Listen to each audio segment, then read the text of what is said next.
On November 30th, 2018, the Smith family in Baltimore, Maryland were having a night out.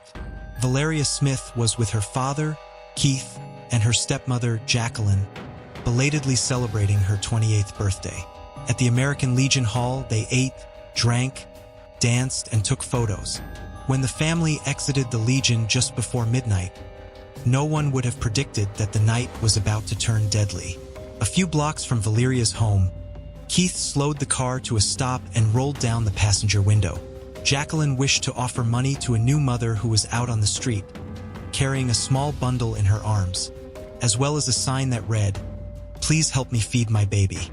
As Keith would later tragically recount, stopping to help the woman in need would prove to be Jacquelyn Smith's fatal mistake. Both he and his daughter had a message for the city of Baltimore. Be careful who you trust, because things are not always as they seem. Hi everyone. Today's case takes us through a roller coaster of fabrications and deception. It is a story of a city's reputation being exploited. All the while, its officials were conducting a clever and in-depth investigation that would uncover the truth. Let's take a look. 52-year-old Keith Smith placed a frantic 911 call from his vehicle at 12:30 a.m. on December 1st, 2018. His wife, Jacquelyn, had been the victim of a stabbing. She was in the passenger seat next to him and needed immediate assistance. His daughter, Valeria, was in the back seat of the car. She was also a witness to the unexpected, horrific attack on her stepmother. The operator directed Keith to Johns Hopkins Hospital. Despite valiant medical efforts, Jacquelyn Smith succumbed to her injuries. She had sustained 5 stab wounds to her torso and a single cut to her lower right arm. She was pronounced dead before 1 a.m. that night, the victim of an unsolicited attack by 2 panhandlers who had taken what they could from her and then run off. Just felt moved to give her something. So at the stop sign, she waved her over to come on over to the car, and then out of nowhere some guy came over while walking with her. And I hit my window and Jacquelyn went to hand the money out, and the guy just leaned over and said, "So you can thank my wife," and within that split second, stabbing my wife. Blood was everywhere. It was something that, it was horrific for something like that to happen. But I'm right now just absorbing all of it. Jacquelyn Smith was born Jacquelyn Trevane in Providence, Rhode Island on the 4th of July, 1964. According to her mother, she was a joyful child who grew into a loving and ceaselessly caring adult. At an early age, Jacquelyn developed a love of music and of poetry. That's what we did. We enjoyed music. We listened to music. And so when I'm in my car and I'm listening to music now, I shed a tear. At the age of 54, Jacquelyn had raised 2 adult sons, one in college and the second a graduate who had joined the U.S. Coast Guard. Professionally, she had been very successful, holding a role as an electrical engineer and working for the Department of Defense in Maryland. In 2014, she had married Keith Smith. The couple were active in their church. Jacquelyn was known as a woman of faith. She was also known to have a very generous nature. Jackie was an awesome woman, and it's really sad, and it's heartbreaking the way that she was taken from us. The day following Jacquelyn's murder, her husband and stepdaughter courageously stepped out in front of the media to offer a warning to their neighbors. Do not blindly trust in the authenticity of those that appear desperate and in need of your help. They could be dangerous. Some of those on the street are not who they appear to be. This sentiment was also offered by law enforcement, who issued a warning to the residents of Baltimore to be cautious. I just want to let Baltimore know to be careful when you feel like you want to give, because you don't know what the intentions are of the person that you're giving to. It makes me look at this whole world differently now. It makes me look at everything and everyone. Nothing is ever what it seems, and you just have to protect your family out here. Using this ruse as panhandlers to get the attention of their would-be victim. And we also want to caution the public about engaging with panhandlers and recognizing the fact that not all of them have honest intent. Not all of them are in real need. The nature of the attack on Jacquelyn left many on edge and began to stoke fears of the homeless. 6 minutes, not only in Baltimore, but across the country, as news of the horrific murder spread into the national media. Attention was drawn further when Oprah heard of Jacquelyn's act of kindness that had led to her death. She tweeted, "But will think twice before ever doing it again." Law enforcement released the descriptions of the two suspects, ostensibly panhandlers, who were targeting charitable individuals to rob them, and if need be, attack them. To identify that suspect, he's described as a man, possibly in his 30s with a goatee. And we also want to identify the woman who was out there asking for money. Homicide detectives had met with Keith and Valeria on the night of the murder at Johns Hopkins and had taken their initial statements. Then they drove straight out to the 1000 block of Valley Street to secure the crime scene. 3 detectives arrived within a few hours of the incident. Yet, they were unable to find any indications of the stabbing at the location where it had taken place. The next morning, at just past 10 a.m., Detective Beauregard, Singer, and Santos tried again, this time in the light of day. They began to conduct a canvass of the neighborhood.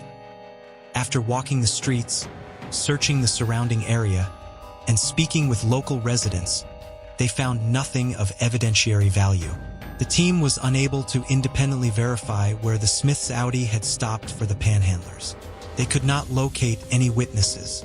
The murder weapon, a knife, was not found. What did become apparent to the team of experienced detectives was that the 1000 block of Valley Street was not a well-traveled, nor a very well-populated area. This was not an area panhandlers would typically be found. The survey of the neighborhood concluded that most of the houses on the 1000 block were vacant. Nobody's really panhandling right there. You know what I'm saying? Nobody. Keith and Jacquelyn's 2012 Audi A7, driven by Keith that night, was brought to police headquarters directly from the hospital for processing. Latent prints were recovered from the exterior of the vehicle on the passenger side, but these were determined to be those of Keith Smith. No other prints were identified. A pair of black gloves were resting on the top of the center console, and a second set of yellow rubber gloves were retrieved from the back seat. An acrylic fingernail had broken off in the seat as well. It appeared to match those worn by Valeria Smith. There was no unidentified DNA or fingerprints in the vehicle that could assist law enforcement in tracking down the unknown panhandler murderers. Investigators were still seeking to corroborate the details provided by Keith and his daughter. Specifically, they sought to verify the route taken by the vehicle. The FBI were called in to assist with extracting data from the Audi's computer to obtain the GPS location data. They were unsuccessful. Despite their thorough and focused efforts, the Baltimore police were struggling to locate any leads. The Homeless Outreach Team, or HOT team, were also notified. Based on the descriptions provided by Keith and Valeria, this team used all its existing resources, but was unable to develop any suspects.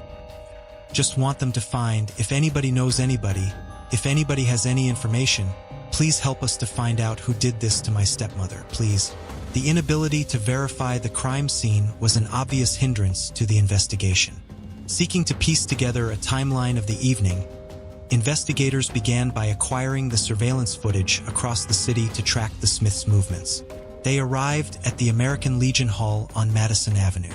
Cameras there confirmed that the Smiths left the hall together at 11:45 p.m. Reviewing the footage of 27 CCTV cameras from the Legion to Valley Street, near to Valeria's home, the team sought to recreate the path taken by Keith and verified by his daughter. Detectives were unable to locate the Audi on any of the cameras around the areas described. They reviewed motion-activated residential security cameras that could have captured angles of the incident itself. First at East Chase Street, they found nothing. Then they reviewed the cameras facing East Edgar Street. And again, the cameras failed to capture any footage of the incident or of Keith Smith's vehicle. Their next step was to acquire the cell phone data from Keith and Valeria's phone. Hopefully, they could use signal data to map the family movements that night. Keith's cell phone showed no activity throughout the evening before he placed the call to 911 after his wife was stabbed. But data from Valeria's cell phone proved to be insightful. It showed that the family had not gone south after leaving the American Legion to take Valeria home, as they had told detectives. Instead, they turned north. Connected towers indicated that the family had traveled to Druid Hill Park near the Maryland Zoo and had remained in that location for approximately 15 minutes. Neither of the Smiths had mentioned this stop to police. In addition to analyzing the father and daughter's phones, police obtained the activity from Jacquelyn's stolen device. Curiously, the last activity shown on her phone was from about 4 p.m. that afternoon from her home in Aberdeen. Although it was reported that Jacquelyn had her cell phone with her on the night of her murder, there is no indication that it ever left her house. What of the other missing items? In the days following the murder, pawn shops across the city were checked for any of the belongings stolen from Jacquelyn during the attack. Her necklace, purse, and cell phone had not turned up in any 13 Minutes shops. They could not be located. A week and a half later, however, Jacquelyn's Visa card was flagged. Someone had been using it. Detectives tracked down 3 male teenagers who claimed to have found the card in a Michael Kors clutch left at a bus stop on the corner of Caroline Street and Madison Avenue. The teens were detained and questioned as potential suspects. They were ultimately released, however, when the location of the bus stop was confirmed to be on the exact route taken by Keith and Valeria after leaving the Legion. At least, the route defined by cell phone data and tracking Google accounts. Not the route they had claimed to police to have traveled. After 3 months of investigating, the Baltimore detectives had failed to uncover a single piece of evidence linking Jacquelyn's murder to a pair of panhandlers. What they had discovered was a series of inconsistencies and contradictions in the statements offered by the Smiths. For instance, Keith told police at the hospital that the second panhandler, the man, had reached into the car and stolen his wife's purse. In subsequent statements, he said it was the woman who did so. Some guy, came over to say, "Can I thank her?" And as he did that, and I'm not thinking he's going to do what he did, he commenced to stabbing my wife. Snatched her necklace before I knew it, and the girl snatched the little pocky book in the seat.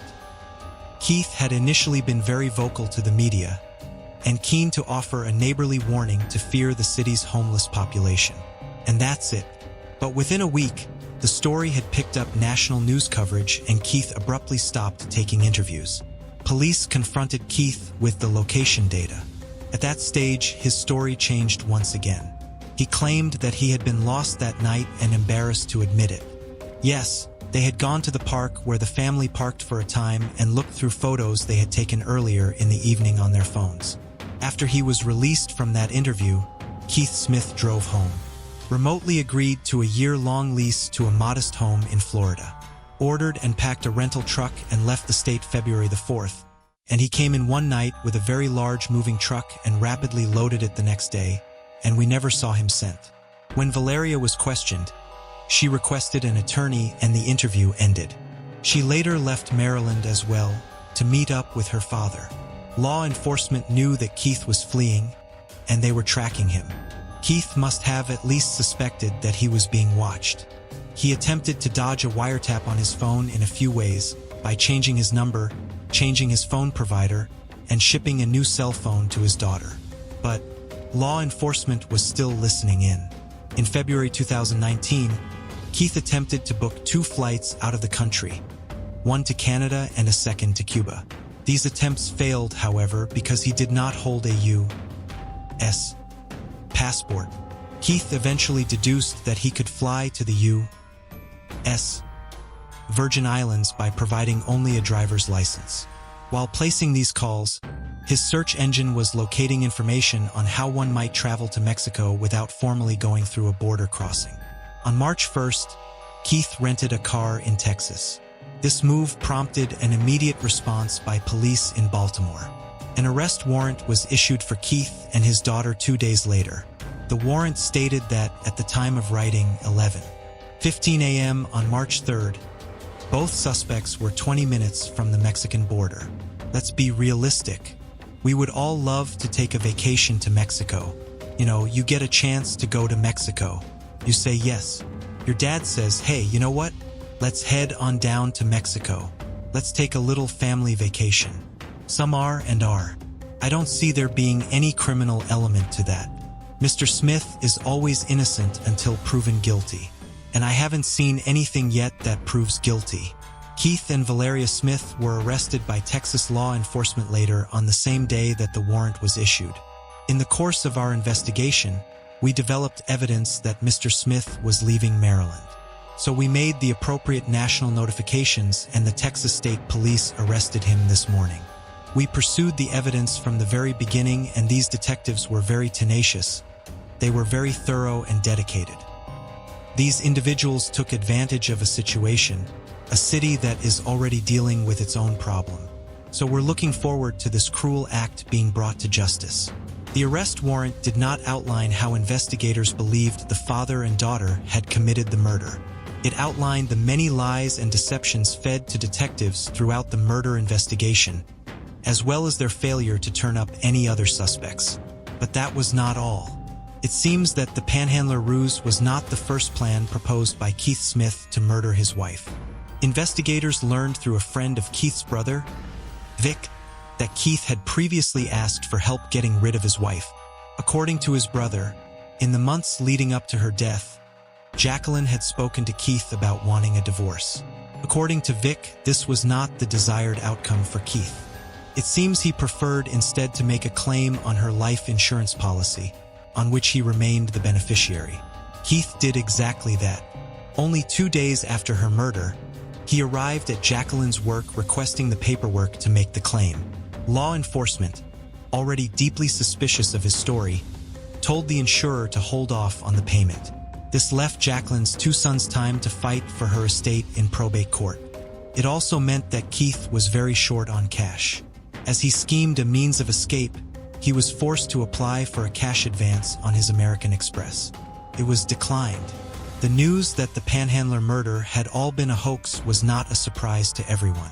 In particular, Jacquelyn's mother, who still lived in Rhode Island, told the shocked news media that she had always believed that Keith's story was nonsense. I knew it was phony. I didn't believe her husband at all.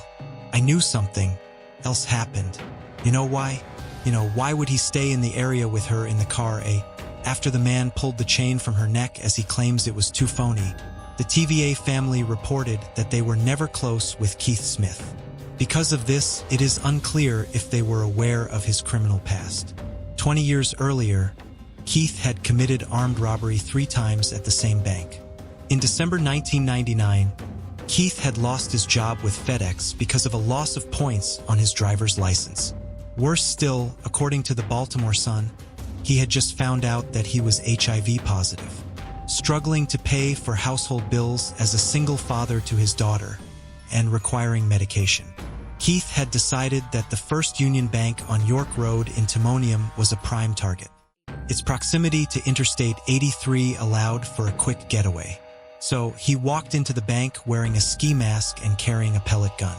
He jumped over the counter, emptied the drawers of cash, and exited from the back. This first robbery yielded a payout of about $15,000. 3 months later, he did it again. That time, he took home $16,000. It was 5 months later that he decided to put his plan into effect one more time. By that point, police had a description of his vehicle. After it was spotted in East Baltimore, a police chase ensued, ending in a crash and the arrest of Keith Smith. He served 6 years of a 12-year sentence in state prison. Keith told police that he had used the stolen funds to pay bills. When they searched his home, they located roughly $20,000 wrapped into bundles and hidden away in a black bag. Valeria Smith was charged as an accessory to the murder. It is unclear what case, if any, the prosecutors had developed to link her to the premeditated murder of her stepmother.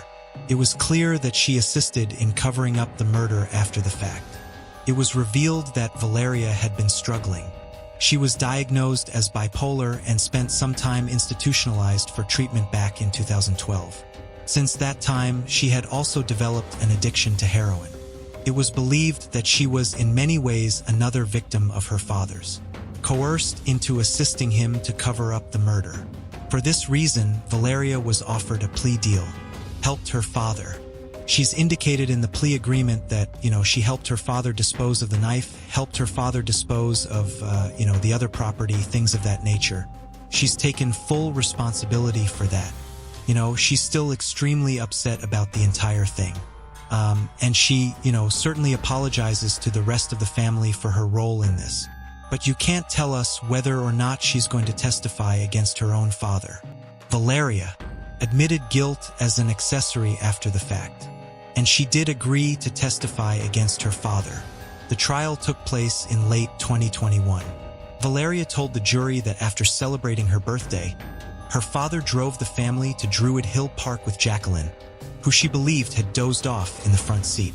There, her father stabbed her stepmother 5 times when she was believed to have been, at least initially, sleeping. He disposed of the knife in the woodland. Valeria was given 2 wallets belonging to Jacquelyn, including the Michael Kors clutch. She testified that she was instructed by Keith to get rid of them. She left one at the bus stop at Caroline and Madison, where she watched as a group of youths wandered over and picked through it. The panhandler's story was given to her by Keith. The defense team grilled Valeria over the length of time it took her to come clean. They accused her of playing a more active role in the murder and lying on the stand to save herself. The 32-year-old recovering addict testified that she was forced by her father to lie, but was telling the truth now because she did not want to go to prison for a murder that she did not commit. And they were in love. They were soulmates. She was an awesome woman. She was a powerful woman, I looked up to her, and Keith Smith was convicted of first-degree murder in December 2021. He was sentenced to life in prison, a selfish act where he not only manipulated the hearts and the minds of a country, but he manipulated the heart and the mind of his substance, of his daughter, who was addicted to drugs. He was able to utilize this elaborate scheme and story to prey upon her and who she was and her character. A month after her father, Valeria, was also sentenced. She was given 5 years for her role in covering up the murder. The verdict and sentencing came as a relief to Jacquelyn's family. It was exactly the justice that they had sought. I was laughing then, and, I knew it was a circus, I knew it was all for optics, I knew it was a show, and I was just laughing. And I knew this day would come. I didn't know it would come this soon. And that was the story of Keith Smith and the Panhandler murder hoax. Thanks for watching. Everybody be careful out there, you never know where a killer might be lurking. Be sure to subscribe and come back soon for more amazing true crime stories.